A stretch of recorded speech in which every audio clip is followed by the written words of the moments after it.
Mon fils est parti passer le week-end à la plage avec sa femme et sa belle-mère, et m'a laissé seul à la maison, à garder les chiens. Jusque-là, tout allait bien. Ce qu'il n'attendait pas, c'est que je découvrirais, par hasard, un dossier caché, avec la signature falsifiée d'un plan pour m'interner contre ma volonté, et vendre ma maison dans mon dos. Il pensait que j'étais juste une vieille distraite. Mais ce jour-là, celui qui a perdu le contrôle de l'histoire, c'était lui. C'était un samedi tranquille à Marseille. La ville était ensoleillée, mais à l'intérieur de ma maison, l'atmosphère était différente. Trop de silence peut-être. J'étais seule avec les 2 labradors de mon fils, Gustave et Mocha, pendant qu'il passait le week-end à Arcachon avec sa femme et sa belle-mère, dans cette maison de plage de sa famille. C'est moi qui suis restée pour garder les garçons. C'est moi qui ai dit, bien sûr, partez tranquille, je m'occupe de tout. Comme toujours. Mon fils Laurent a 42 ans. Il est revenu vivre chez moi il y a 3 ans, après son divorce. Il a amené sa nouvelle compagne, Élodie, peu de temps après. Et comme la vie a de ces accommodements qui se prolongent, tous les 2 sont restés. Ils ont dit que c'était provisoire. Maintenant, tout est si permanent que, parfois, je me sens comme une invitée dans la maison que j'ai achetée avec la sueur de mon travail, comme aide-soignante pendant plus de 30 ans. Ce matin-là, j'essayais de m'occuper du désordre quand j'ai entendu le bruit du verre qui tombait par terre dans le bureau. Gustave, le plus âgé des labradors, avait sauté du canapé et renversé de l'eau partout. J'ai pris un chiffon en courant et je suis allée nettoyer. Et c'est là, en essuyant la table, que j'ai vu le tiroir entrouvert. Rien de très frappant. Mais à l'intérieur, un dossier bleu marine a attiré mon attention. Sur l'étiquette était écrit mon nom, Lucette Morel, document personnel. J'ai ressenti un frisson. Je ne me souvenais pas avoir rangé aucun document à moi là-dedans. C'était ma maison, mon bureau, mais cet espace n'était plus seulement le mien depuis quelque temps. Je me suis assise par terre, les genoux craquant légèrement, et j'ai ouvert le dossier. Le premier document m'a presque coupé le souffle. Une procuration signée de mon écriture, donnant plein pouvoir à Laurent pour vendre mes biens. La signature était la mienne, mais je ne me souvenais pas de l'avoir faite. Je n'aurais jamais signé quelque chose comme ça. J'ai continué à feuilleter. Chaque page était un coup plus fort. Plan d'un appartement neuf à Arcachon. Contrat de réservation dans une résidence pour personnes âgées de luxe à Aubagne. Un reçu de paiement de 8 000 € retiré de mon compte. Un rapport médical, faux, disant que je présentais des signes de démence. Un autre, psychologique, affirmant que je n'avais plus la capacité de vivre seule. Mon monde s'est retourné. Gustave et Mocha se sont approchés, se sont couchés à côté de moi, comme s'ils sentaient mon cœur battre plus vite. Ces yeux-là me fixaient comme ceux qui comprennent. Et moi, là, assise par terre dans le salon, tremblante, essayant de comprendre quand exactement j'avais cessé d'être la mère pour devenir le problème. Le téléphone fixe a sonné, me faisant sursauter. C'était Laurent, la voix animée, pleine de sel et de mer. « Salut, maman, les chiens vont bien? Pas trop de bêtises? » « Ils sont adorables, comme toujours. Et vous? »« Ah, ici c'est le paradis. On a décidé de rester jusqu'à mardi. Ça te va ?» J'ai souri par réflexe. « Bien sûr, amusez-vous. » J'ai raccroché lentement. Je suis retournée regarder le dossier ouvert par terre. Ce n'était pas juste un dossier. C'était la révélation que, pendant que je gardais les chiens de la famille avec amour et dévouement, ils planifiaient de tout me prendre. Ma maison, ma dignité, mon droit de décider pour moi-même. J'ai respiré profondément. Je n'ai pas pleuré. Pas encore. Mais quelque chose en moi a changé à cet instant. La femme qu'ils pensaient pouvoir cacher, faire taire, médicamenter et envoyer au loin, était en train de se réveiller. Et cette femme, qui s'appelle Lucette, ne laisserait pas passer cela en silence. Cet après-midi-là, après avoir raccroché le téléphone, je suis restée longtemps assise par terre dans le salon. Gustave a posé sa tête sur mes genoux et Mocha s'est couché tout contre ma jambe, comme si tous les 2 savaient que j'avais besoin de soutien. Et, d'une certaine façon, ils l'ont su vraiment. Le soleil entrait par les persiennes, mais je voyais à peine la lumière. Je ne pouvais que regarder ce dossier. C'était plus que du papier. C'était des preuves. Des preuves que mon fils, mon Laurent, était sur le point de tout me prendre. comme si j'étais juste une pièce mal placée, un obstacle, un fardeau. Vers 17 heures, après avoir relu les documents 3 fois, je me suis levée. Je suis allée directement dans la chambre, j'ai pris mon téléphone portable et j'ai pris des photos de chaque page, une par une. Je ne savais pas exactement ce que je ferais de cela encore, mais au fond, je savais déjà que rien ne serait plus comme avant. C'est alors qu'un seul nom m'est venu à l'esprit, Jacqueline. Jacqueline est ma meilleure amie depuis que nous avions la vingtaine. Elle a été ma voisine pendant plus d'une décennie, jusqu'à ce qu'elle déménage dans un petit appartement au centre-ville. Une de ces femmes fermes, au regard doux, mais avec des mots qui coupent comme un rasoir quand il le faut. Je l'ai appelée. Ma voix était ferme, mais à l'intérieur, je tremblais. « Jacqueline, c'est Lucette. J'ai besoin de toi maintenant. » Mon Dieu, Lucette, il s'est passé quelque chose. J'ai découvert que Laurent essaie de me rouler. Et ce n'est pas peu dire. Elle n'a pas posé d'autres questions. Elle a juste dit qu'elle partait déjà. Elle est arrivée moins d'une demi-heure plus tard, avec un foulard coloré noué autour du cou et un regard inquiet. Quand je lui ai montré le dossier et les photos, son visage a perdu toute couleur. « Lucette, c'est grave, très grave. Je sais, mais je ne veux pas de scandale. Pas encore. D'abord, je dois me protéger. » Jacqueline a hoché la tête, et pour la première fois depuis longtemps, j'ai senti que je n'étais pas seule. C'est elle qui a eu l'idée. Nous irons à la banque lundi matin. Ensuite, nous passerons au notaire. Et s'ils essaient d'utiliser mon argent avant ça? Annule tout maintenant. J'ai repris mon téléphone. J'ai appelé la banque. La téléphoniste a essayé d'être aimable, mais j'ai été directe. Je veux annuler toutes mes cartes, immédiatement, pour raison de sécurité. Compris, madame. Les cartes seront bloquées dans 10 minutes. Parfait. Quand j'ai raccroché, je suis restée silencieuse un moment. Jacqueline m'observait. Elle n'a rien dit. Elle m'a juste offert un verre d'eau. Mais elle savait. Je savais. C'était le premier pas pour reprendre ma vie en main. Cette nuit-là, j'ai peu dormi. Mon corps était fatigué, mais l'esprit ne s'arrêtait pas. Je me suis mise à imaginer comment Laurent réagirait en essayant d'utiliser ma carte. Comment Élodie expliquerait le manque de fonds? Si Colette savait déjà tout, ou si elle acceptait juste les décisions de sa fille. Et, principalement, je me suis demandé comment moi, Lucette, j'avais laissé les choses aller si loin. Le lundi, Jacqueline est arrivée à ma porte à 7 heures précises avec des croissants et du café chaud. Elle a toujours été de ces femmes pratiques. Nous avons mangé en silence. J'étais encore nerveuse, mais déterminée. Pour la première fois depuis des années, j'avais un plan. À la banque, les choses ont été encore pires que ce que j'imaginais. La gérante, une fille sympathique appelée Camille, m'a reçue avec discrétion. « Madame Morel, votre fils est venu ici la semaine dernière. Il a essayé de transférer 40 000 € sur un compte au nom d'une entreprise immobilière. » Avec mon autorisation? Avec une procuration, mais il y avait des problèmes avec la signature. C'est pourquoi nous avons bloqué l'opération. C'était de la chance. Je suis sortie de la banque avec les jambes flageolantes, mais avec le cœur un peu plus ferme. Nous sommes allés directement au notaire. Là, l'employé nous a montré la procédure que Laurent avait initiée pour mon interdiction civile. Selon les documents, j'étais en état de confusion mentale. Et le curateur indiqué? Bien sûr. Lui-même, Laurent. Je suis rentrée chez moi plus fatiguée que jamais. Les chiens m'ont accueillie avec joie, comme si j'étais revenue d'une guerre. Peut-être que c'était le cas vraiment. Jacqueline est restée avec moi. Nous avons préparé un déjeuner léger. Nous avons peu parlé. J'absorbais tout. Mais une chose était certaine.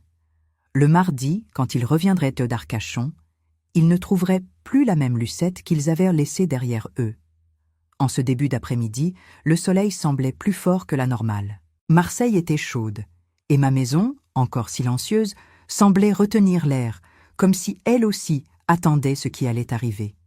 Et cela n'a pas tardé. À 14h37, le téléphone a sonné. J'ai vu le nom de Laurent sur l'écran. Mon cœur s'est accéléré. Jacqueline, qui était encore avec moi, a serré ma main fort.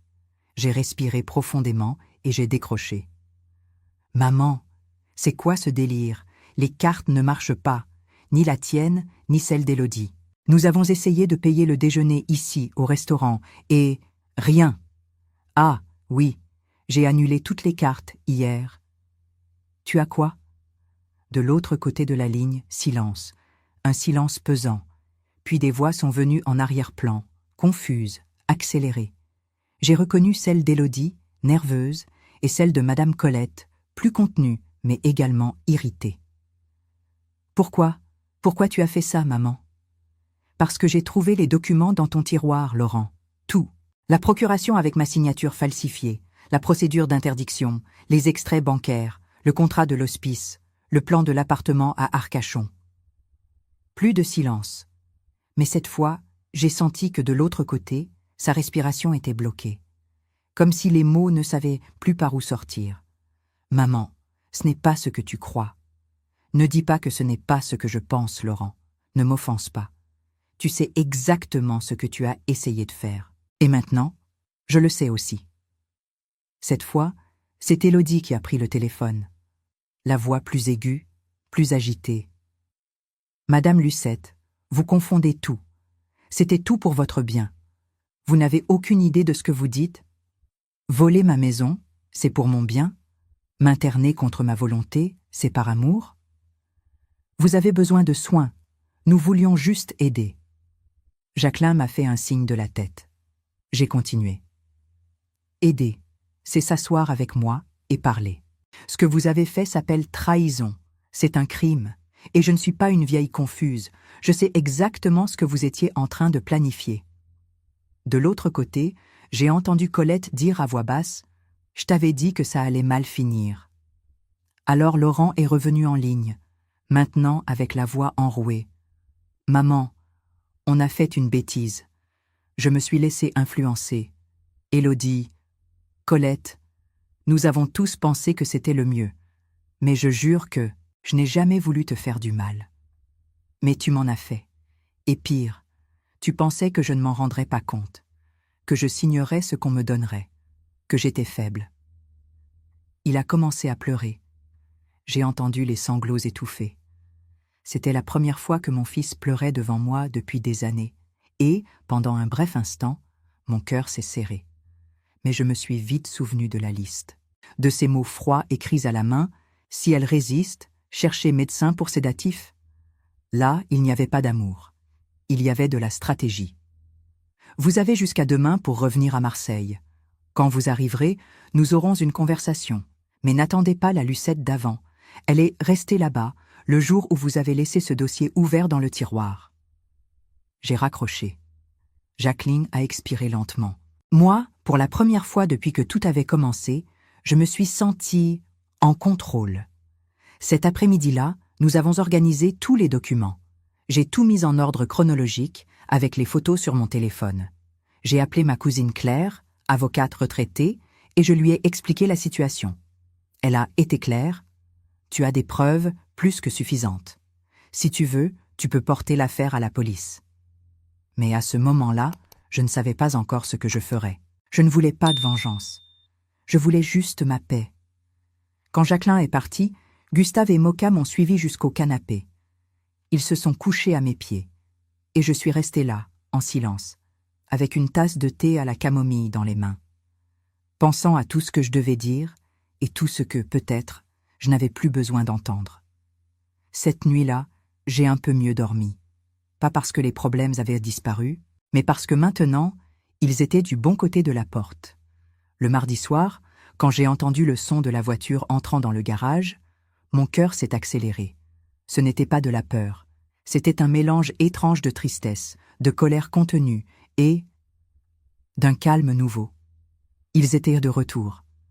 Je suis restée dans mon fauteuil à bascule, sur la véranda. Je ne me suis pas levée. Je suis juste restée à écouter les pas, le son étouffé des voix. Pas de rire. Rien de cette joie forcée d'avant. Laurent est entré en premier, les yeux baissés, le visage fatigué. Derrière lui, Élodie, avec l'expression tendue, et, en dernier, Colette, avec le même air hautain de toujours, bien qu'un peu moins sûr d'elle. Personne n'a rien dit au début. Ils se sont assis dans le salon comme des élèves devant la directrice. Je suis restée dans mon fauteuil, le même où j'ai bercé mon fils quand il était bébé, le même où je lui ai lu des histoires quand il était petit. Maintenant, c'était là que j'allais raconter l'histoire qu'il préférait ne pas entendre. J'ai attendu quelques minutes en silence, eux aussi. Et alors, j'ai commencé. « Laurent, comment avez-vous fait pour revenir ?»« J'ai emprunté de l'argent à un ami, » a-t-il répondu, sans me regarder dans les yeux. « C'était humiliant, » a dit Élodie, comme si elle voulait me faire me sentir coupable. « Si, je n'ai jamais vécu quelque chose comme ça, » a complété Colette, croisant les jambes comme celle qui se place au-dessus de la situation. Je n'ai pas répondu. J'ai juste observé. Ils voulaient que je me sente mal de les avoir mis dans cette position. Mais personne là ne semblait très dérangé par l'idée de m'interner de force quelques jours plus tôt. J'ai pris le dossier bleu avec tous les documents. Je l'ai posé sur la petite table basse, l'ouvrant lentement. « Vous reconnaissez ceci ?» Laurent a pâli. Élodie a détourné le regard. Colette, enfin, a perdu son ton hautain. « Maman, ce n'est pas ce que tu crois. » Laurent. Voici la procuration avec ma signature falsifiée. Ici, la procédure d'interdiction. Ici, les rapports médicaux signés par un médecin qui ne m'a jamais examiné. Et ici, j'ai tendu le papier. La liste écrite à la main détaillant le plan pour m'interner. Avec un point spécifique, sédatif si elle résiste. Laurent a essayé de parler. J'ai levé la main. J'ai passé le week-end à tout lire. Je suis allée à la banque, au notaire. J'ai parlé avec des avocats. Je sais exactement ce que vous avez fait. Et je sais exactement ce que cela représente devant la loi. Le silence qui a suivi a été le plus pesant de tous. Aucun d'eux n'arrivait à me regarder plus de 2 secondes. C'est Élodie qui a tenté la première justification. Vous avez tout mal interprété. L'hospice était de très haut standing. Ce n'était pas pour se débarrasser de vous, c'était pour la sécurité. Pour la sécurité ? De qui ? Vous êtes seule toute la journée, il peut arriver n'importe quoi. Je suis seule depuis longtemps, Élodie. Et malgré ça, je me suis occupée de cette maison, des chiens, de vous, pendant que vous planifiez de m'effacer de la carte comme si j'étais un fardeau. Laurent s'est finalement levé, les yeux humides. J'ai été faible. Je me suis laissée emporter. J'ai pensé que j'aidais. Élodie et ma belle-mère ont dit que c'était la bonne chose à faire. Je n'ai pas pensé clairement. Non. Tu as pensé, oui. Tu n'as juste pas pensé à moi. Colette a essayé de garder la pose, mais j'ai remarqué. Ses mains tremblaient. Madame Morel, toute famille doit faire face au vieillissement. Ce n'est pas un crime. Les enfants s'occupent de leurs parents. C'est naturel. Ce que vous avez fait n'était pas s'occuper, c'était comploter. Avec froideur, avec stratégie, avec hâte. Et ça, Madame Colette, ça a un nom. Manipulation, abus et tentative de vol. J'ai pointé l'horloge au mur. Vous avez jusqu'à la fin de la semaine pour sortir de ma maison. Vous pouvez prendre vos affaires, mais rien de plus. Et les chiens restent avec moi, parce que c'est moi qui me suis occupée d'eux, comme toujours. Vous ne pouvez pas faire ça à votre propre fils, a dit Colette, indignée. Si, je peux. Cette maison est à moi. Elle est à mon nom. Et c'est ici que je vais recommencer ma vie, avec ceux qui me respectent. Laurent a commencé à pleurer. Élodie s'est recroquevillée sur le canapé. Colette, pour la première fois, est restée sans réponse. Je me suis levée lentement, je les ai regardés et j'ai dit avec fermeté « Vous pouvez partir maintenant ou à la fin de la semaine. Le choix vous appartient, mais sachez que la Lucette que vous avez connue n'existe plus. » Et alors je suis retournée sur la véranda. Gustave et Moka sont venus derrière moi, se sont assis à côté de moi. Pour la première fois depuis longtemps, ma maison me semblait à moi de nouveau. Après cette nuit-là, la maison était différente. L'air, le son, la façon dont la lumière frappait les fenêtres. Tout semblait plus léger, même si j'étais entourée de personnes qui, jusqu'alors, faisaient partie de ma routine. Mais maintenant, elles n'étaient que des ombres de ce qu'elles avaient été un jour. Laurent et Élodie ont passé les jours suivants comme des fantômes. Ils sortaient tôt, rentraient tard. Ils évitaient toute conversation avec moi. Nous nous croisions parfois dans le couloir ou dans la cuisine, et tout ce que nous voyions, c'était le sol. Et c'est là que j'ai compris. Ce n'était plus de la colère, c'était de l'indifférence.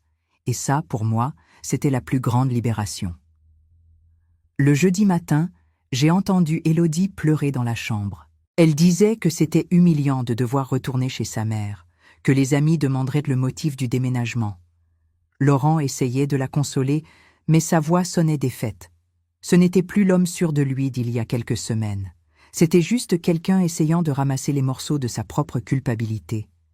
J'avoue que pendant une seconde, j'ai pensé à ouvrir la porte et à dire que tout irait bien. Mais je me suis vite souvenu.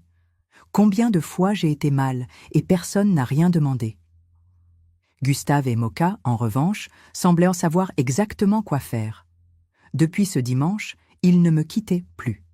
Ils dormaient dans ma chambre, m'accompagnaient dans la maison, se couchaient sur le tapis de la véranda pendant que je lisais ou buvais du thé. Ils semblaient même plus tranquilles. C'était comme s'ils savaient que maintenant, enfin, nous étions une vraie famille. Le vendredi, la sonnette a retenti.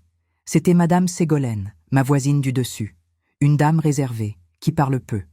Elle apportait un plateau avec une tarte aux pommes. « Lucette, ça va? Puis-je entrer une petite minute ?» Nous nous sommes assises sur la véranda. Elle remuait nerveusement dans sa tasse de thé avant de parler. « J'ai remarqué une agitation étrange dans votre maison ces derniers jours. J'ai vu des cartons être transportés. Tout va bien ?» Je l'ai regardé et, pour la première fois, j'ai eu envie de raconter mon histoire à voix haute. J'ai raconté, calmement, les points principaux, sans crier, sans dramatiser, juste la vérité. Elle est restée silencieuse un moment, puis a dit quelque chose que je n'oublierai jamais. « Vous savez, Lucette, la façon dont votre belle-fille vous traitait m'a toujours dérangée. Je vous voyais au marché, et elle vous parlait comme si vous étiez une employée. Ça a fait mal d'entendre, mais ça m'a aussi apporté de la clarté. Je n'exagérais pas, d'autres voyaient. J'ai juste mis du temps à voir. Nous avons parlé pendant plus d'1 heure. Ségolène m'a raconté qu'elle avait vécu quelque chose de similaire il y a quelques années, que ses enfants avaient essayé de la convaincre de vendre l'appartement pour aller vivre dans un studio près d'une maison de retraite. Elle a résisté. Et aujourd'hui, elle remercie tous les jours d'avoir maintenu son indépendance. On vieillit, Lucette. Mais on n'est pas bête. Parfois, il faut montrer les dents pour continuer à être entendu. Quand elle est partie, je me suis sentie moins seule au monde. J'ai compris que mon histoire n'était pas isolée. Ce qui était rare, c'était la façon dont j'avais réagi. Le samedi, pendant que Laurent et Élodie rangèrent des cartons et mettaient tout dans la voiture, je suis restée sur la véranda, faisant des mots croisés et buvant du café. J'ai vu quand ils sont passés avec les oreillers, avec les ustensiles de cuisine qu'ils avaient achetés avec ma carte. J'ai vu quand Élodie a pleuré et que Colette est arrivée pour aider, visiblement contrariée. Mais, plus que tout, j'ai vu ma maison respirer soulagée. Les murs semblèrent se détendre. Le sol était plus léger. Le silence, maintenant, était différent. C'était le silence de la paix. À 17 heures, Laurent est venu dire au revoir. Il s'est arrêté à la porte de la véranda, avec les yeux rouges, les épaules tombantes. « Maman, je suis désolée. De tout. Laurent, tu sais ce qui m'a le plus fait mal? Ce n'était pas le plan. Ce n'était pas la tentative de me voler. C'était de comprendre que tu pensais que je ne valais pas le respect. » Il a hoché la tête. Il n'a rien dit de plus. Il est juste parti. Le son de la voiture descendant la rue a été comme un point final. Gustave et Moka ont couru dans le jardin. Pour la première fois depuis des années, j'étais seule dans ma maison. Mais seule ne signifiait pas abandonnée. Cela signifiait libre. Il s'est déjà passé 6 mois depuis ce week-end où ma vie s'est retournée. 6 mois depuis que Laurent et Élodie ont quitté ma maison. 6 mois depuis que j'ai découvert qu'à 72 ans, je pouvais encore recommencer. Les premiers jours ont été de silence. Un vrai silence. Sans pas pressé dans le couloir, sans voix forte discutant des factures, sans exigences déguisées en demandes polies. Et ce silence, qui pourrait paraître vide pour beaucoup, m'a rempli. J'ai commencé par de petits changements. J'ai rénové la chambre qui était la leur. Je l'ai transformée en un espace à moi, atelier, salle de lecture, refuge. J'ai toujours rêvé de peindre, mais je n'ai jamais eu le temps, jamais eu le courage Ou peut-être, on ne m'a jamais laissé croire que je pouvais. J'ai acheté des peintures, des pinceaux, des toiles. Et j'ai peint. Mon premier tableau était simple. La vue de la fenêtre de la cuisine où le soleil du matin frappe sur les feuilles du jardin. Ce n'était pas une œuvre de musée, mais ça avait une âme, mon âme. Dans le jardin, j'ai construit une petite niche pour Gustave et Mocha. Ils sont maintenant officiellement à moi. Ils dorment avec moi, me suivent dans la maison, me tiennent compagnie les après-midi longs et les matinées paresseuses. Parfois, j'ai l'impression qu'ils comprennent chaque mot que je dis. Le samedi suivant le départ de Laurent, mon amie Jacqueline est venue me rendre visite. Elle a apporté une bouteille de mousseux et un gâteau au chocolat. « À ta liberté, Lucette. »« À ma nouvelle vie, » ai-je répondu, levant ma coupe. Nous avons parlé de tout. Nous avons pleuré, ri, fait des projets. Elle a dit quelque chose qui m'a marqué. « Tu sais, tu as un éclat que je ne voyais plus depuis des années. Tu es redevenu toi-même. » Et c'était vrai. Avec le temps, d'autres voisins ont commencé à venir. Ségolène est revenue avec plus de tartes. Une autre dame de l'immeuble m'a invitée dans un groupe de peinture pour femmes du 3e âge. J'ai accepté. Et là, assise parmi des femmes comme moi, j'ai entendu des histoires si semblables à la mienne que je me suis demandé combien de Lucettes existent par là, silencieuses, étant effacées petit à petit par les personnes qui devraient les protéger. Mais moi, je ne suis pas restée silencieuse. Et cela a fait toute la différence. Laurent a commencé à m'appeler une fois par semaine. Les appels étaient courts au début, timides, toujours respectueux, sans demande, sans excuses forcées, juste de la conversation. Dans un de ces appels, il m'a raconté qu'il avait déménagé dans un petit appartement à Aix-en-Provence, qu'il travaillait dans une entreprise de technologie et faisait de la thérapie. « Maman, je veux devenir un homme meilleur. Je veux être quelqu'un que tu puisses respecter de nouveau. » Je n'ai rien dit sur le moment. Mais après avoir raccroché, je suis restée à regarder le téléphone portable pendant quelques minutes. Pour la première fois, j'ai senti que peut-être, il apprenait quelque chose de tout cela. Élodie a essayé de me contacter une fois. Elle voulait parler, expliquer. Elle a dit que le divorce avait été difficile, qu'elle avait besoin de soutien. J'ai répondu calmement. Le respect ne se reconstruit pas avec des mots, il se perd avec des actions, et certains ponts, quand ils sont brûlés, ne doivent pas être reconstruits. Elle est partie en pleurant. Et moi, j'ai continué à boire mon thé. Quant à Colette, elle n'a plus jamais donné de nouvelles. J'ai appris par Ségolène que son nom avait été cité dans une enquête sur des documents médicaux falsifiés. Le médecin qui avait signé mon rapport a été dénoncé au Conseil de l'Ordre des médecins. La vérité trouve toujours un moyen d'apparaître. Aujourd'hui, pendant que j'écris ceci assise sur la véranda, le soleil se couche sur Marseille en teignant le ciel de tons que je n'ai pas encore appris à peindre. Mais j'essaie, tous les jours. À 72 ans, j'ai découvert qu'il n'est jamais trop tard pour être propriétaire de sa propre histoire, que la solitude n'est pas l'absence de personne, c'est l'absence de respect, et que la liberté, c'est quand on n'a plus besoin de s'expliquer à personne. Si quelqu'un me demande si je regrette d'avoir réagi comme je l'ai fait, d'avoir été ferme, dure même, je réponds « Non, je n'ai pas été cruelle, j'ai été courageuse. » Et pour la première fois de ma vie, cela m'a sauvée. Si cette histoire a touché votre cœur, laissez votre « j'aime », abonnez-vous à la chaîne, commentez ci-dessous de quelle ville vous êtes et répondez-moi. À ma place, qu'auriez-vous fait ? Votre message peut égayer la journée de quelqu'un.